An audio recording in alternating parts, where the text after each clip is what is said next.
Hello friends, welcome to Apex Rupex classes. Rupex class में आपका फिर से स्वागत है। और इसमें हम जो है क्लास 8 के बहुत सारे विद्यार्थियों ने बोला कि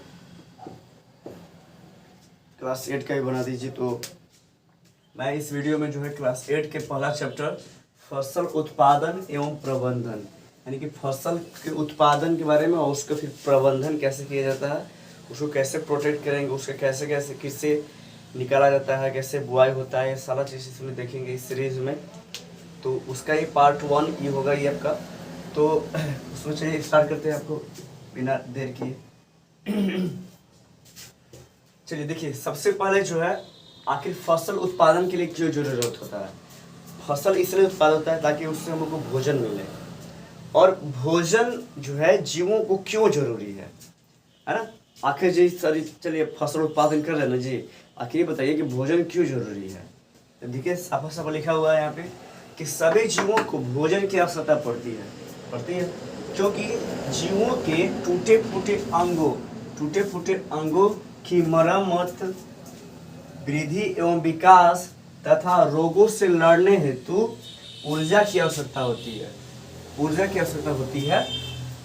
और यह ऊर्जा जो है ना भोजन से ही मिलता है ना।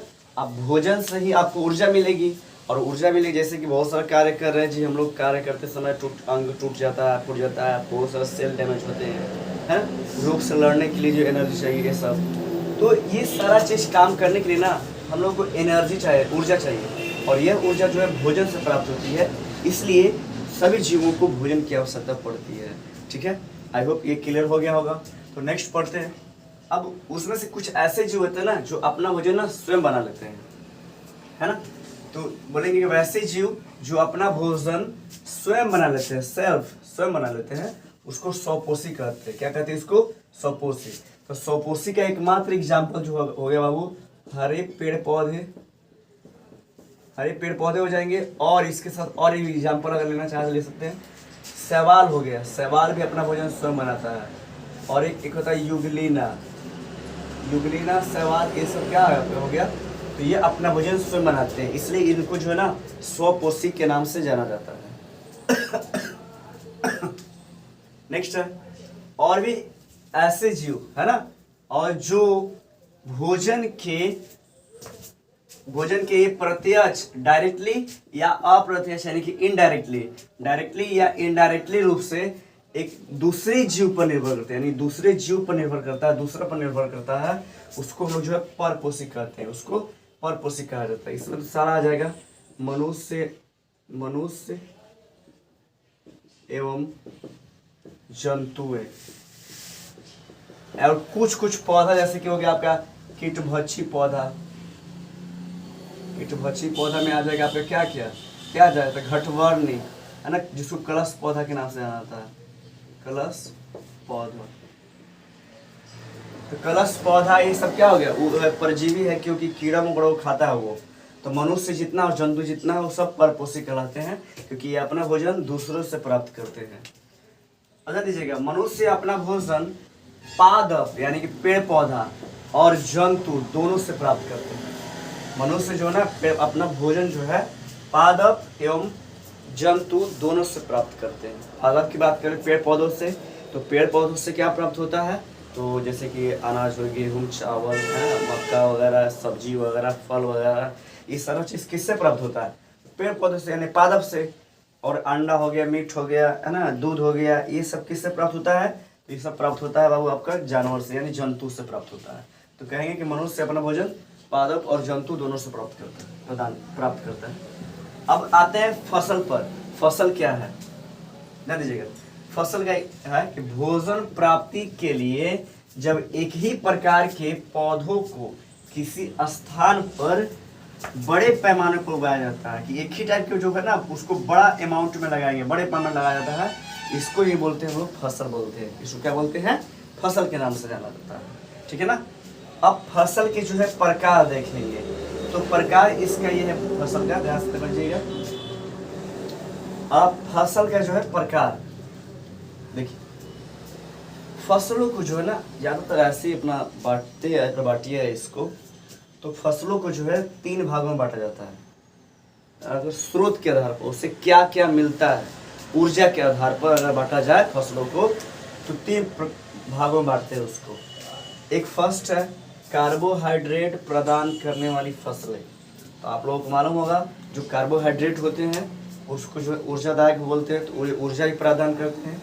कार्बोहाइड्रेट और वसा ये ऊर्जा प्रदान करते हैं, इसको ऊर्जा प्रदान करने वाले ऊर्जादायक फसल के नाम से भी जाना जाता है ना। कार्बोहाइड्रेट और वसा जो भी है ना उसको ऊर्जादायक फसल के नाम से भी जानते हैं। तो पहला प्रकार है क्या, कार्बोहाइड्रेट प्रदान करने वाली फसलें। इसके अंदर क्या आ जाएगा सर, इसके अंदर आ जाएगा आपका चावल, गेहूं, मक्का, बाजरा, ये अनाज आ जाते हैं। जितने भी अनाज है वो कार्बोहाइड्रेट प्रदान करने वाली फसलें के अंतर्गत आता है ना। अनाज में बहुत सारे एग्जाम्पल हो सकता है, अभी इसका हमने इतना लिखा है, एग्जाम्पल दिया इसका। दूसरा है बाबू आपका प्रोटीन प्रदान करने वाली फसलें। इसको जो है शरीर निर्माता फसल के नाम से जाना जाता है। तो इसको शरीर निर्माता फसल के नाम से जानते हैं इसको। इसमें क्या आ जाएगा जी, चना, मसूर, मूंग, अरहर, मटर, है ना, ये सब दलहन फसल बोलते हैं इसको। ये अनाज हो गया और ये दलहन फसल, जितना भी दलहन फसल है वो सब प्रोटीन प्रदान करता है। वो सब इसमें इन लोगों में 14% प्रोटीन रहता है। अब वसा प्रदान करने वाली फसल में आ जाएगा। आपको वसा किससे मिलता है जी, सरसों की जो रहता है ना, सरसों का तेल करते हैं तो तेल से आपको, सरसों के तेल से वसा मिलता है। मूंगफली, तो मूंगफली हो गया, सूर्यमुखी हो गया, तीसी हो गया, ये सब से जो है वसा प्रदान करने वाली ये फसलें हैं, यानी कि इन सबों से वसा प्राप्त होता है। ठीक है, तो इतने सारे आई होप जो है आप लोगों को समझ में आ गया होगा। अब आगे देखिएगा, अब ये जो है कुछ कुछ ऐसी फसलें हैं जो मतलब ऐसे, इसको हम लोग और भी इसके प्रकार है फसल के, तो उसको हम लोग ऐसे देख लेते हैं। कुछ कुछ एक फसल है उसको हम जो है रेशेदार फसल बोलते हैं, है ना, उसको रेशेदार फसल, रेशेदार फसल। रेशेदार फसल के अंदर क्या आ जाएगा, जिसमें रेशा निकलता हो, वैसे फसल जिसमें रेशा निकलता हो। जैसे कि हो गया आपका पटसन, क्या हो गया, पटसन, है ना, पटसन हो गया, जूट हो गया, जूट और पटसन की जो खेती करेंगे ना, कपास हो गया, क्या क्या, जूट, पटसन, कपास, इसको जो है इस तरह की जो खेती करेंगे ना, इसको जो है रेशेदार फसल के नाम से जाना जाता है। किस फसल से नाम से जानते हैं, रेशेदार फसल। एक होता है चारा फसलें, है ना, चारा फसलें। चारा फसल में क्या क्या है, जैसे कि अगर आप बरसीम की खेत कर रहे हो, बरसीम हो गया, है, आपका हो गया हाथी घास, एक बोला जाता है हाथी घास। घास मतलब ये ऐसा फसल जो चारा के व्यू से बोया जाता है ना, चारा के व्यू से जिसको बोलेंगे वो जो है आपको चारा फसल को हम लोग बोलेंगे, ऐसे बोलेंगे जो चारा के लिए ही आपको उत्पन्न किया जा सकता है इसको, है ना। तो एक चारा के लिए जो उत्पन्न होता है उसको चारा फसल के नाम से जानते हैं। गेहूं, चना, सॉरी गेहूं हो गया, चावल हो गया आपका, है ना, आपका हो गया आगे मकई हो गया, बाजरा हो गया, ये सब किस प्रकार का है, तो कार्बोहाइड्रेट प्रदान करने वाली फसलें हैं। आपको अगर चना, मटर, मूंग, ये सब मसूरी, ये सब आ जाए तो ये सब आपका हो जाता है प्रोटीन प्रदान करने वाले फसलें, है ना। और जो आपका सरसों का हो गया, है ना, आपका और सूर्यमुखी हो गया, है ना, बहुत से जैसे तेल निकाला जा सकता है, उसको जो है बोलेंगे वसा प्रदान करने वाली फसलें। अब जो है मौसम फसलें जानते हैं, मौसमी फसलें के बारे में जानते हैं, है ना। क्या जानेंगे आप, मौसमी फसल के बारे में जानेंगे। सबसे पहला तो ये आप जान लीजिए कि अलग अलग फसलों को जो है अलग अलग ऋतु में क्यों लगाया जाता है ना। माइंड में सवाल आता है कि सर गर्मी के दिन में ही हम लोग जो है तरबूज, ककड़ी, खीरा, है ना, ये सब जितने भी फसलें हैं तो गर्मी के दिन में ही उग सकता है, सब ठंडा के दिन में क्यों नहीं लगा सकते हैं, है ना। और ये सवाल आता है सर बरसात के मौसम में क्यों धान की फसल होती है, ऐसा क्यों। तो बोलेंगे कि उसके लिए जो अलग अलग फसल होता है ना बाबू, उसके लिए जितनी भी जलवायु संबंधी परिस्थितियाँ होती है, जलवायु संबंधी जितनी भी परिस्थितियाँ होती है वो सब अलग अलग मौसम में प्राप्त होता है ना। क्या लिखेगी? फसलों के लिए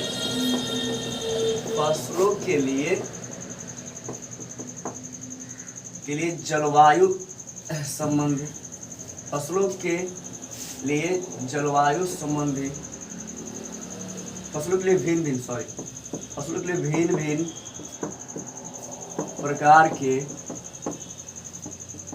जलवायु संबंधी परिस्थितियों की आवश्यकता, परिस्थितियों की आवश्यकता होती है ना। ऐसे लिखेंगे इसका उत्तर ये, फसलों की समुचित वृद्धि एवं विकास के लिए आवश्यक जलवायु संबंधी परिस्थितियां अलग अलग मौसम में प्राप्त होती है ना। परिस्थितियां की आवश्यकता होती है और यह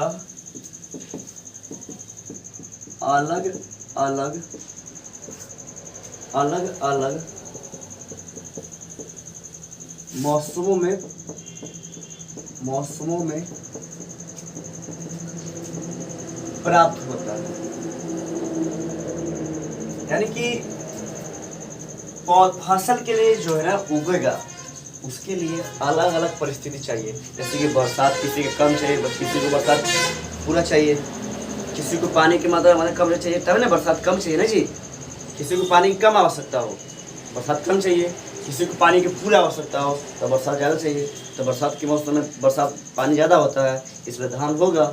और आपका जो ये ककड़ी तरबूज ये सब की खेती के लिए पानी बहुत ही कम मात्रा में चाहिए। ये आपको ये इस मौसम में नहीं होता है, ठंड के दिनों में, ये गर्मी के दिनों में होता है। इसको तापमान ज़्यादा चाहिए और इस सबको तापमान कम चाहिए। तो इसके आधार पर हम लोग जो है अलग अलग फसलों को अलग अलग ऋतु लगाया जाता है ना। अब जो है मौसम के आधार पर फसल को जो है ना तीन भागों में बांटा जाता है। मौसम के आधार पर भी फसल को 3 भागों में बांटते हैं बाबू, है ना। मौसम के आधार पर फसल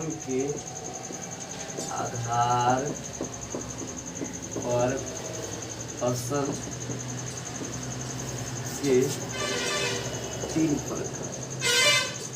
मौसम के आधार पर भी बाबू फसलों को 3 भाग में बांटते हैं। पहला हो गया बाबू आपका रबी फसल, है ना। रबी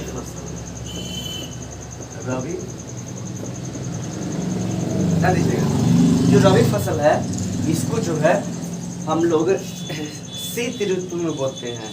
किस ऋतु में बोते हैं? शीत ऋतु में बोया जाता है।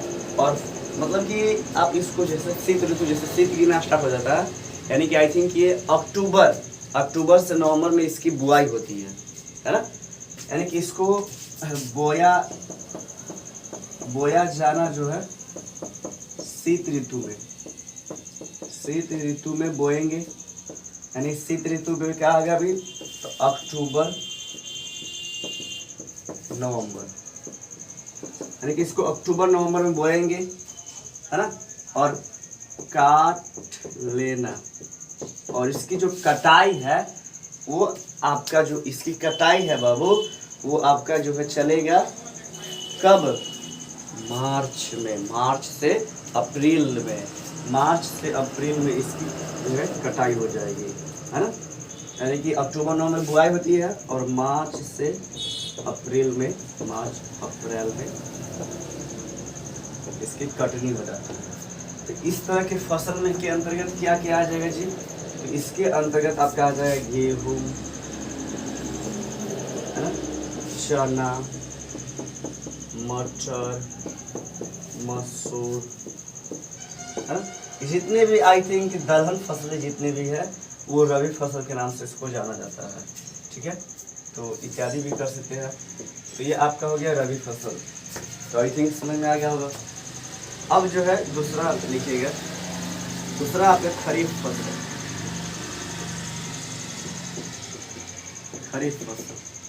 है ना। अब इसको भी जो है बोया जाएगा वर्षा ऋतु में, यानी कि जून जुलाई में बोया जाएगा। और जो है फसल की कटाई जो है अक्टूबर से दिसंबर तक होती है ना। तो हम लोग लिख जाएंगे क्या, बोया जाना, यानी कि इसको बोते हैं कब जी, तो बोया जाना ये होता है जून से जुलाई में, इसको बोया जाता है जून जुलाई। जून जुलाई यानी कि कैसा ऋतु होता है, बरसात का मौसम होता है, तो वर्षा ऋतु में इसको बोया जाएगा जी। और फसल की जो कटाई हो जाएगी, कटाई, तो फसल की कटाई हो जाएगी आपका अक्टूबर से दिसंबर तक।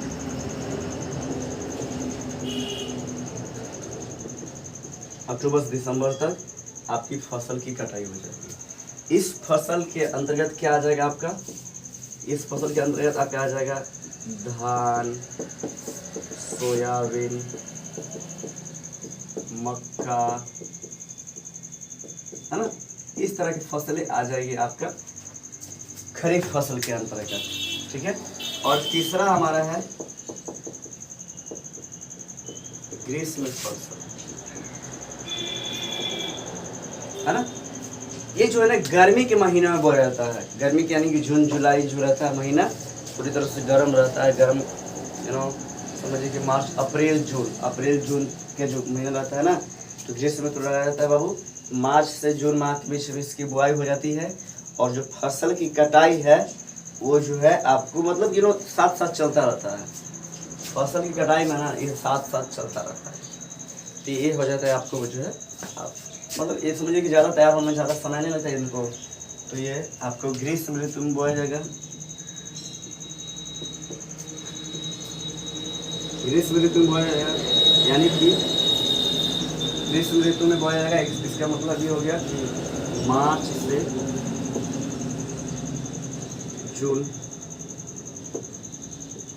जून तक इसकी बुआई होती रहेगी, साथ में कटता भी रहेगा, बोता भी रहेगी। इसके अंतर्गत आप ग्रीष्म फसलें जितने भी आ गया, ककड़ी, तरबूज, खीरा एक्सेट्रा, इस तरह की जितनी फसलें हैं तो वो ग्रीष्म फसल कहलाते हैं बाबू, ये सब। तो आई थिंक यहाँ तक आप लोग समझ में आ गया होगा। और आगे जो हम लोग पढ़ेंगे कृषि की पद्धतियाँ, है ना, यानी कि क्रॉप पैटर्न, है ना। तो आई थिंक आप लोगों को जो है हमारा पढ़ाने का जो स्टाइल है, देखिए ये 8 क्लास का जस्ट इस तरह जिस तरह से मैंने ये इस वीडियो को बनाया, जस्ट उसी तरह से हम अपने कोचिंग संस्थान में भी पढ़ाते हैं, और बच्चों को जो है बहुत अच्छा से मज़ा आता है। और इसमें तो सही खैर थोड़ा शॉर्ट करके बता दिए, अगर नहीं बता शॉर्ट तो वीडियो पूरा लंबा हो जाता, इसलिए शॉर्ट में बताया। लेकिन क्लास में पूरी तरह से एक्सपेरिमेंट के थ्रू मैंने पता एक्सपेरिमेंट तो खैर नहीं, मतलब इसमें एक्सपेरिमेंट क्या करेंगे, तो बढ़िया चीज़ें एग्जाम्पल दे करके, है ना, बच्चों के साथ इंटरेक्ट होकर के बताते हैं, है ना। तो हाँ, कोचिंग का नाम जी अपेक्स क्लासेस है, और ये अपेक्स क्लासेस कोचिंग का नाम है, बट चैनल का नाम रूपेक्स क्लासेस है आपका। तो उसमें अगर 8 क्लास में आपको अच्छा लगा तो इस तरह से वीडियो मैं लाता रहूँगा। तो आप या तो चैनल पे पढ़ सकते हैं, या फिर अगर जो नज़दीकी हैं औलिदाद बाज़ार के जो नज़दीक है, नज़दीकी गांव में, तो वो अपना कोचिंग संस्थान में भी आ सकते हैं, है ना। तो ठीक रहेगा, आज इतना ही रहेगा, और मिलते हैं हम आपसे, फिर मिले।